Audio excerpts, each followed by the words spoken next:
Coming up next on Arizona Horizon, we'll get a report on today's court hearing involving Medicaid expansion in Arizona.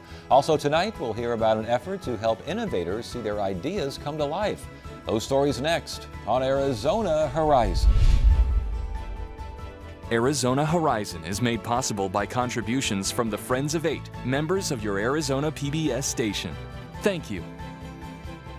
Good evening and welcome to Arizona Horizon. I'm Ted Simons. A federal judge today denied a pretrial preliminary request by community and environmental groups to block construction of the South Mountain Freeway in Phoenix. The judge ruled that the freeway would not cause imminent and irreparable harm to the environment. The judge also combined the group's lawsuit with a separate suit filed by the Gila River Indian community, which is opposed to the planned freeway's impact on sacred and cultural resources. A hearing was held today on the merits of a lawsuit that looks to stop recently enacted Medicaid expansion in Arizona. The suit challenges the hospital assessment used to fund the expansion. Here now to bring us up to date on today's hearing is Howard Fisher of Capital Media Services. Howie, good to see you. What was heard today? The issue is, when is a tax not a tax? When is a fee not a fee? This goes back to 2013. Governor Brewer wanted expansion of Medicaid, wanted to tap into Obamacare, and needed a certain amount of state money. Well, she couldn't get a 2/3 vote, which is what you need for a tax increase.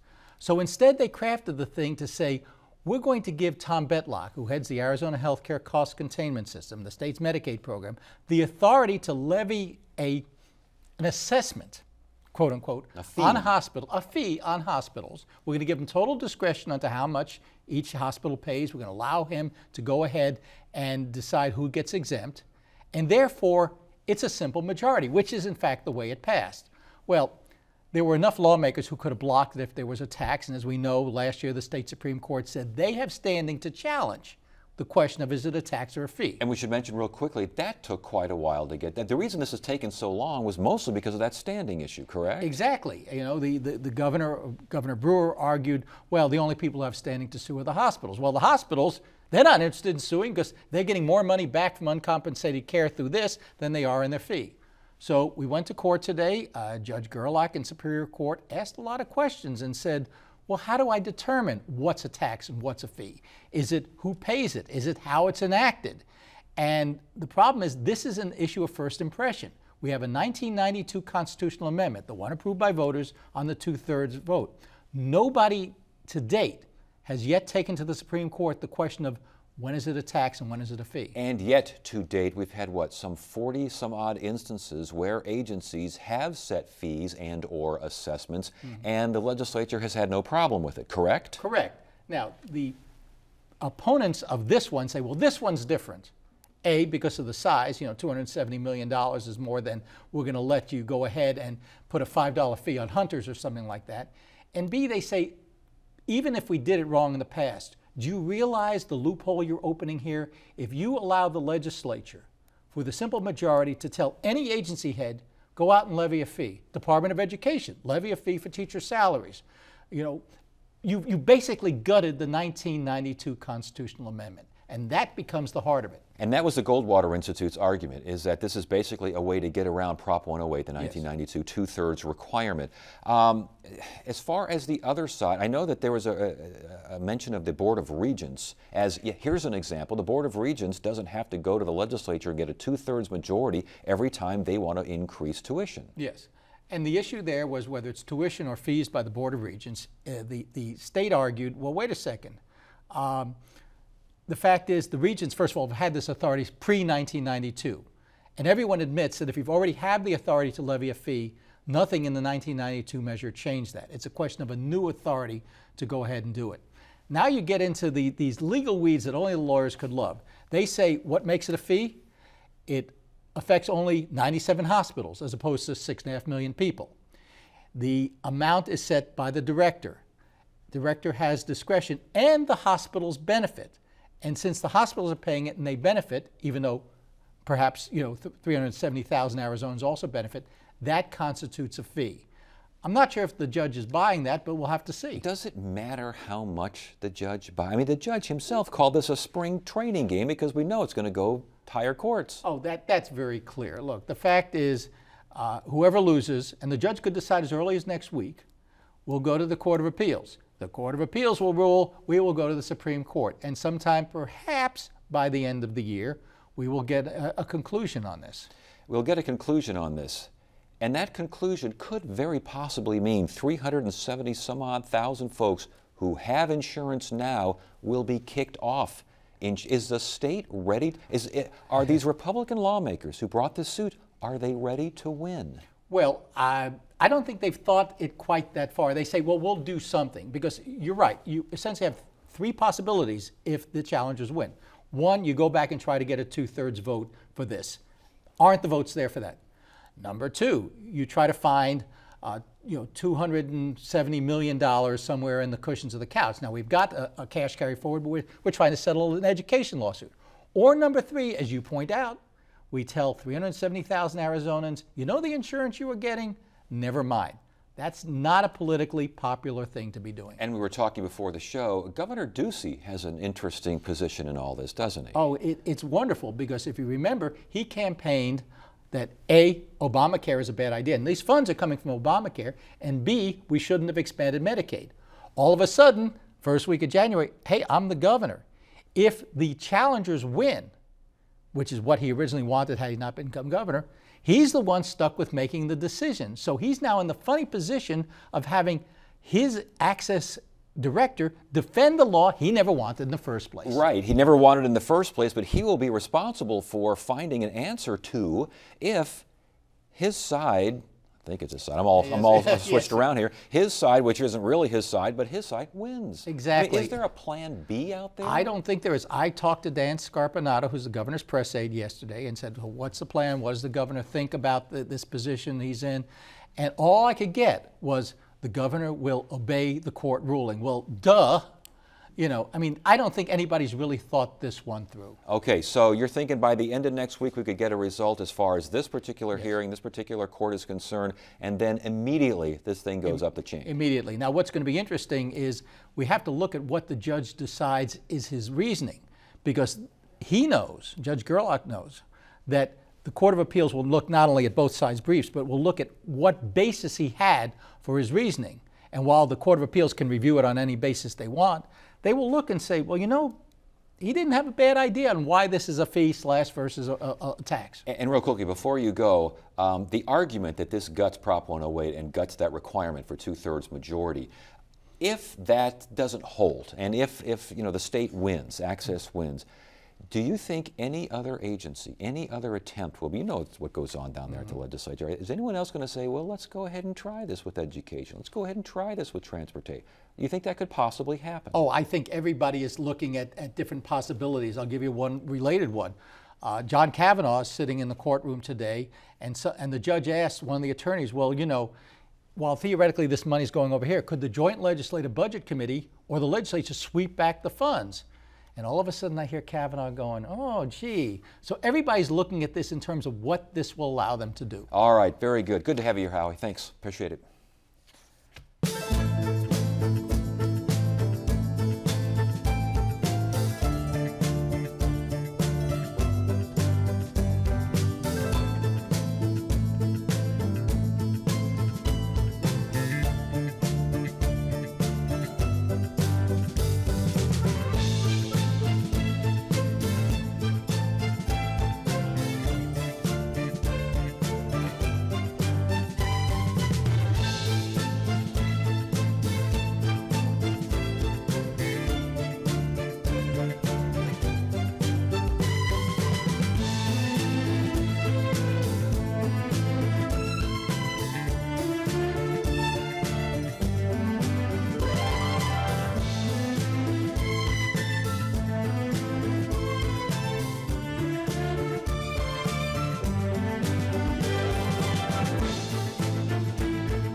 Technological advances are changing the way public and private records are kept and accessed. Cell phone technology, for example, is featured in high-profile cases involving both the Arizona Corporation Commission and football star Tom Brady. Joining us now is Dan Barr, an attorney with Perkins Coie. Barr is involved in the investigation of Arizona Corporation Commissioner Bob Stump's text messages. Good to have you here. Thanks for joining us. Thanks for having me. The impact of cell phones on, we'll start with public records. Talk to us about that.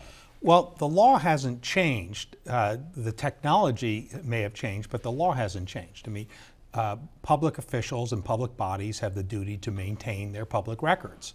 And it used to be the records be maintained in a file drawer. Now they are maintained whether on an email server or in the cloud or in the case of the cell phone. Are they actually maintained there? I mean, if I were to, I don't know, destroy my phone, does that mean everything on that phone is gone? Well, it could be on the email server and the like. My understanding of the cell phone is when sending a text message is even if you delete the text message or double delete it, it still remains on the cell phone. The metadata still remains there. That's the reason New England quarterback Tom Brady destroyed his cell phone. Because there were thousands of text messages still on that cell phone, so he destroyed it on the day that the NFL interviewed him. But if those text messages were sent and received, I guess we all think that there's something up there, whether it's a cloud or the great who knows what, that it's all stored somewhere. Well, what everyone tells me, and people who are far more knowledgeable about electronic messaging tell me, is that electronic information never goes away. It's always someplace. Whether it's emails, text messages, even Snapchat, which was created to disappear almost instantly so teenagers could hide what they were saying from their parents, that can be retrieved. All right, the public records influence here. The difference between my private phone, if I'm a public official, and my work phone. Well, as a matter of law, there's no difference. It's what you're doing with it. So if you're using your work phone to send, say, private emails to family members, or you're participating in this, I don't know, NCAA tournament pool or something like that, that's not a public record.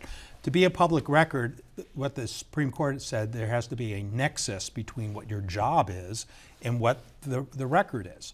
So it doesn't matter if it's a public phone or a private phone. If I'm using my private phone for work reasons, that's a public record. So if you are using your private phone for work reasons and I request some information out of that, even though it's your private phone, can I get that information? Absolutely. And the converse is also true. If you're using your public phone for private reasons, you can withhold those private messages under the public records. Can you do that by saying, okay, I can give you this, this, this, and this. I don't want to give you this, this, that, and that? Well, if you have a good reason under the public records law, which is you can show the probability of a specific material harm to privacy, confidentiality, or the best interests of the state. But even the privacy aspect will be compromised somewhat. If I want to, text a dark money group, let's say I'm a candidate, I want to text a dark money group, and I want to do it. Strange that you come up with that. I just threw it out there. If I do that, okay, it's not a public record, but don't you, that effort, that communication was made. Whether you do something with it or not, that now is known, correct? Sure. I mean, I think the message is when people are using electronic communications, there's always a record of it someplace. It never goes away. I mean, what people have told me about text messages is on their cell phone is the only way to destroy them is with a sledgehammer or a blowtorch. And you have to be careful if you have sledgehammer or blowtorch in hand because, I mean, we're talking about possibly destroying evidence, aren't we? Well, that's what Tom Brady did. Yes. Yeah. And, people then draw, the inevitable conclusions from that. Why would you destroy your cell phone? I mean, who destroys their cell phone? Right. I mean, if it's outdated, you just trade it in for an updated phone. And we've heard now that law enforcement is collecting data. Obviously, the NSA, we've gone through all that as well. It seems as though is that information that law enforcement collects, is that public information? Well, what the public records law is does a public officer or a public body create it? If it's just you or me creating it and the NSA has taken it, that information is private information that's held by the NSA. Of course, you could make a Privacy Act request to the NSA for that information and then have that fight over that. But just because somebody then takes that information from you doesn't change the public or private character of it. And again, you're involved in the investigation regarding Corporation Commissioner Bob Stump and his text messages and his phone emails, and thus on a previous phone that was destroyed, correct? That's correct. He had an iPhone 3 that was originally issued to him by the Corporation Commission. It was a Corporation Commission phone in 2010. He had that phone until October 2014, where he said, I destroyed the phone, which is, I don't know why he would destroy the phone. Maybe he would just hand it in, but he didn't do that. And then he started using an iPhone 5, which had been issued to him by the Corporation Commission a year earlier, but for some reason he didn't use it. The issue here is if Commissioner Stump transferred his contacts and other information from his iPhone 3 to his iPhone 5, which is what all of us do when we get a new phone, then everything transferred, all the metadata, all the text, everything. So if he did what the rest of us do in the normal course of getting a new phone, then the text messages that he had on his iPhone 3 should be on his iPhone 5. That iPhone 3 was his personal phone or No, issued to him? Both of these phones were issued to him by the Corporation Commission. Well, should you be destroying machinery that has been issued to you from the state? I would think not. That's one of the questions that Commissioner Stump has to answer to. Because, I mean, it would stand to reason that if the state issues you machinery and you use it on the job, that's not for you to destroy. Well, sure, and just think about what the rest of us do. I have a phone, and I go get a new phone. I trade it. I don't destroy it. I just trade it in, and people do whatever they want with it. And so when Tom Brady, we're going back to that one, destroys his phone on the same day that they asked for an interview of the guy, I mean, you know, two and two can... Right, the conclusions are inevitable. Yeah. Are new laws or new regulations, is something needed for this? Are we becoming so technologically advanced that public records law in particular is starting to lag? I don't think so. I think there's some public officials, and maybe this is the case with Commissioner Stump, who thought, oh, I'll evade the public records law. Instead of using my official email account, I'll text people instead. And then, according to his lawyer, he almost immediately deleted those texts. Whether you use texting or email, or I don't care if you write it on parchment, the law is the same. You have a duty to maintain those records. And what some public officials have done here by texting is they've made it more difficult for them to maintain public records, maybe deliberately so, but that doesn't absolve them of the duty. And fortunately, the technology is such where the emails and the texts still reside on the phone despite their efforts to destroy them. Interesting stuff. All right, Dan, good to have you here. Thanks for joining us. Thanks for having me.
Tonight's edition of Arizona Technology and Innovation looks at Tech Shop Chandler, an organization that provides tools and machinery to help make ideas spring to life. Here to tell us more is Jason Black, Senior Account Manager for Tech Shop Chandler. Good to have you here. Welcome to Arizona Horizon. Thank you for having me. Give me a better definition of Tech Shop Chandler. Tech Shop Chandler is it's an amazing workspace, makerspace, where we have 17,000 square feet of machinery and the ability to teach you how to use the machinery, and for prototyping, for hobbyists to build the things that you want to build. Sounds like a do-it-yourself kind of facility. It is very much a do-it-yourself. We have anywhere from engineers from Intel, we have Honeywell, we have artists from ASU, we have all this collection, and we have about 900 members that are there to build their dreams. we always say, how often do you know someone that has the next best invention, but they don't know how to or have the tools to make what they want, and we provide that space for them to do it in. So let's say I do have a better mousetrap and I want to get this thing built, but I can't do it in the garage, and I really need some help as well as, you know, some more information, more training. I go to Tech Shop Chandler. What happens? You come in, you're going to be greeted by one of our receptionists who set you up with a tour. We're going to talk to you about the project that you want. We're going to get you a membership. It's open to anyone. We have a monthly and annual memberships. We put you through a couple of safety and basic usage classes, and you're off and running. So a membership is required? It is a membership base, yes, because we have a full trained staff to maintain, to help you through your project. We have 24 hours, we're open 24 hours, 7 days a week, and we're fully staffed the entire time. And as far as the membership fees, what are you looking at here? We're looking at about $150 a month for access to the shop. Annual runs about $16.69 a person. And that's unlimited access? That's unlimited access. All right. And for ASU, did I find that, is a fee waived for ASU students? ASU actually pays for every student to have a membership at Tech Shop. It's a really unique partnership. I see that you have 2D and 3D design software. We do. We have a partnership with Autodesk Inventor. What's nice as part of that, as a member, you get a disk to take home and upload that program onto your computer. And as long as you maintain your membership with Tech Shop, you get to use that 3D CAD software and 2D CAD software. When we're talking 2D and 3D design software, are we talking just the software on the screen, or is it one of the things where you spit out something? Well, what you do is once you design it, we have several what's called CAD on the programs we have. Bear with me. We have machines that It basically spit them out, in other words, yeah. Yeah, exactly. I'm losing the term on what I want to use here, but we have a shop bot. A CNC is what I'm trying to spit out, but we have CNC shop bots. We have a water jet machine, which is a $300,000 machine that will cut through 6 inches of solid steel. So that sounds like something you need to be trained on, though. You can't just go waltzing in there and using that kind of stuff. That's why we do have safety and basic usage classes for you to take. So we get you trained up on how to use everything correctly. And then we also have the staff members there to take you through. If you're unsure, anything like that, we have people there 24 hours there to help you along. I know it sounds as though there's a community aspect here as well, whereas if I'm in there working on my better mousetrap and someone over there says, you know, I got an idea too, and all of a sudden ideas start sprouting up all over the place. It is really neat. What's excellent about it, having 900 members and having from engineers to artists, to machinists, to metal fabricators, we have that collaboration, and everyone's willing to help out. It's amazing what happens there. What about intellectual property concerns? That is not a problem. We do not, if you invent it, you create it there, it is your property. One of the nicest things, if you know Square Reader, the credit card reading apparatus that goes on your cell phone, that was actually prototyped at Tech Shop in San Francisco. And they came in, they were looking for funding. They didn't have a prototype. They came and prototyped it at a Tech Shop in San Francisco, and boom, they were off and running. Now, does Tech Shop Chandler get some sort of, you know, a little Nope. thank you money for this? Nope. If they want to tip you, they can, but that's just the way it goes. Nope. That's the way it goes. We're there to, our founders like to say, democratizing tools. We're there to give you the tools to use to build and create what you want. How long has this been around? It's been around since 2006 in the Bay Area, and we've been in Chandler since November 2014. Now, as far as membership, is it growing? Are people starting to get into this kind of thing? I mean, it's one thing to have an idea, but you got to really, you know, put your mind to it to go this far. Oh, you know, it is growing, especially with the ASU students. A lot of ASU students are theoretical, and then they get to come to Tech Shop and actually put their skills to use. So it's really neat, and it can be anywhere from the design school to the engineering school, even to the business school. These people have these ideas, so it becomes that one-stop shop for everybody. And where's it located? It is located in downtown Chandler, 249 East Chicago Street. It's right across from the police station down in downtown Chandler. All right, and open 24/7. My We goodness. are open 24/7. Well, congratulations. Good luck in the future. Thank you so much for joining us. We hope you come down and give us a visit. All right, I got some ideas for you, let me tell you. Absolutely. All right, Friday on Arizona Horizon, it's the Journalists Roundtable. We'll have more on the effort to reverse Medicaid expansion in Arizona. And another Democrat decides to run for Representative Martha McSally's congressional seat. That's at 5:30 and 10 on the Journalists Roundtable. That is it for now. I'm Ted Simons. Thank you so much for joining us. You have a great evening.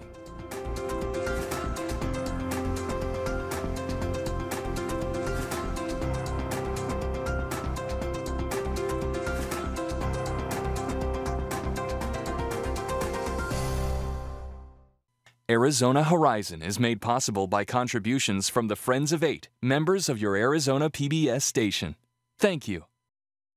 ASU's Ira A. Fulton Schools of Engineering strive to advance research, education, and industry to transform our economy. Ideas, talent, and technology for Arizona. You can learn more at engineering.asu.edu/TV.